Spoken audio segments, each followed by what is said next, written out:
who did the artwork on the inside?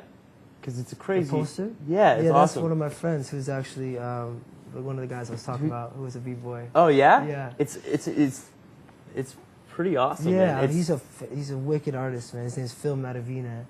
And we went to high school together. Is that a portrait of someone for people that, you know, obviously can't see it right now? It's not. It was going to be the cover of the album. The image is of this pregnant woman, and there's a black spirit and there's a white spirit. And yeah, you should show it. So let's show it. I don't know if it's going to work, but if you can zoom into it. Try to show it. I don't know. But basically, the concept of this was for the song see it here. Gray. This was going to be the cover of the album. And the concept is gray, and it's a story of these two human beings, or these two animals, or whatever you want to call them. They're enemies of each other, and they're on opposite sides, and they're at I guess they're battling, you know, and they both have weapons. And one guy fires his weapon and misses, and the other guy fires and hits his opponent in the heart, and he kills him. And as the guy's falling back, the guy who's killed him realizes that he doesn't want to have this negative energy towards this other spirit, you know. So he realizes he wants to make peace with this other spirit. And so he runs over to him and he carries him down, and he has this realization, you know, it's this calling inside of himself. And he takes his spear or his gun or whatever, and he kills himself. And his spirit leaves his body, as the other one does. And he follows this other spirit who he's killed. And the other spirit flies through the air and flies through the world and enters the stomach of a pregnant mother, which is the image there. And the other spirit falls behind, you know. And it's the concept of gray, and gray representing peace, and gray representing harmony, and middle way, balance, you know. And so it's the struggle within each of us, you know. We have the positivity, we have the happiness, and we also have the darkness and depression, you know. I think everyone has experiences with those two things. Which comes out on this record. I mean, you're mentioning gray, and there's like a real tribal thing. We're talking about percussion. But like a lot of the lyrics, I mean, are you okay being honest? Are these, because I've talked to a lot of singer-songwriters, and sometimes it's stories, and sometimes it's really personal stuff. Yeah. So, you know, is there anything really personal on here? And if so, are you okay being honest to like a mass amount of people? Yeah, well, there are things that are personal on there, and there's also, I mean, I feel like everything is personal in its own way. You know, it may be a vehicle of someone else's story that I create in my mind, but it's still a vehicle for this emotion that I'm feeling, you know, so it's a way of expressing it through that concept or through that idea, putting myself in that situation. And I think that's a way for me to feel that pain without actually knowing how to relate it to my life.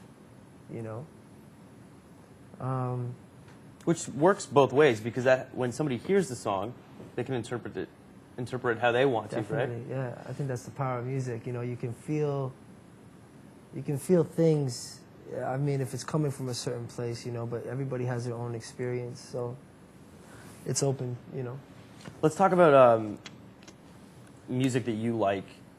Give us 5 albums that you think everybody out there needs to own. Essential records. Okay.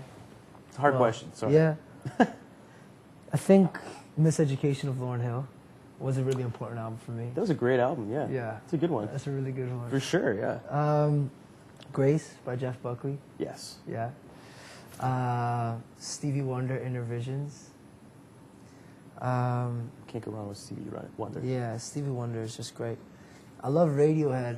I really love this last album that they did, In Rainbows. A lot of people, that album just, over time, that album seems to be really climbing the Radiohead Is it? Yeah. ladder. Right, Do you know what I mean? Like it's up there with like Kid A. No, and, it's such a great album, yeah. man. It's such a great album. OK Computer. It's like it's OK on that Computer's level, great, you know. It is, yeah. For sure.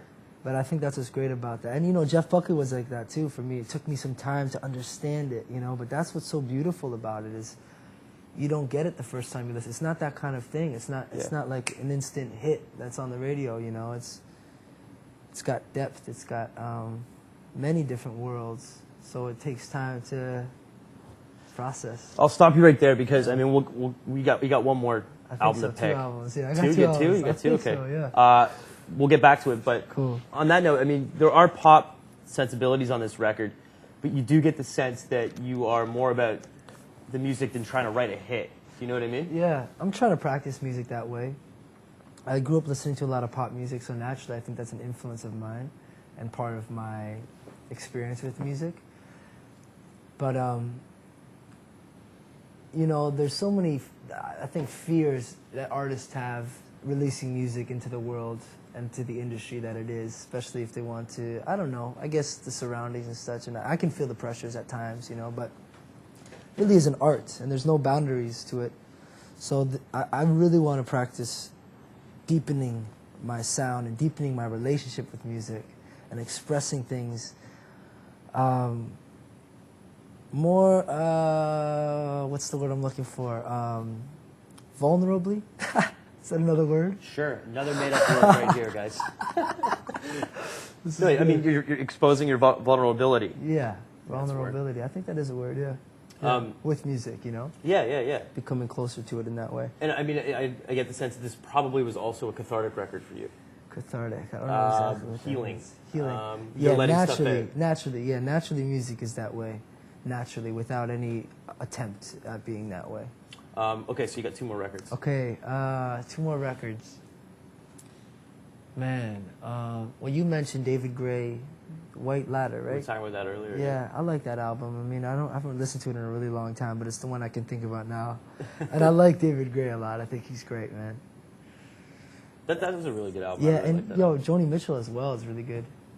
Totally, yeah. Yeah. She's stable. Yeah, Stable. stable, definitely. I want to ask you this Grounded. question because one question that I ask a lot of metal bands is I'll ask them what they listen to when they don't want to listen to really heavy stuff. Yeah. So I wondered what you listen to Yeah. when you want to listen to really heavy stuff. Ah. And I mean, this album gets heavy. Like, Gray gets Yeah. pretty heavy. Yeah, I mean, there are some points moments, on the album, but some peaks. do you listen to anything that's just ridiculously heavy that people would not think that you listen to? You know, the guys in my crew, the guys that I work with that travel with me, that do sound and tour manager, those guys are real metalheads. They love metal music. They both played in a band, I think. So they're playing music all the time that I've actually been captivated by and interested in, but I never actually have explored that. I think Grace is a pretty heavy record, though. It rocks out pretty hard, dude. you know? Yeah. That album Yeah, has it does. a lot of different points. Yeah, man. that's what I mean. So fine, we'll give you Jeff Buckley again. Dude, just Yo, man. thanks for coming Such in. a pleasure, man. Totally, man. Yeah.